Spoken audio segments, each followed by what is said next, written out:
12 ng gabi, tahimik ang lumang eskinita sa pusod ng Maynila, pero may gumagapang na malamig na hangin na tila may buhay. Sabi ng matatanda, huwag kang titingin sa likod kapag narinig mong may kaluskos dahil baka hindi ka na makabalik. Pero si Marco, lasing at pauwi, hindi naniwala sa babala.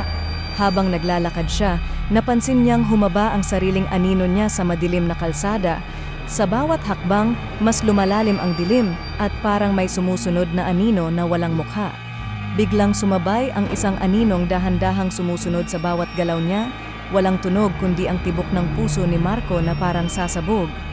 Naramdaman niyang may malamig na kamay na dumampi sa balikat niya. Napalingon siya, walang tao. Ngunit sa gilid ng mata niya may isang siluwet na nakatayo sa dulo ng eskinita, nakatitig ng walang buhay. Mabilis siyang tumakbo, ngunit parang hindi siya nakakalayo, parang ang anino ang nagdidikta ng kanyang mga hakbang.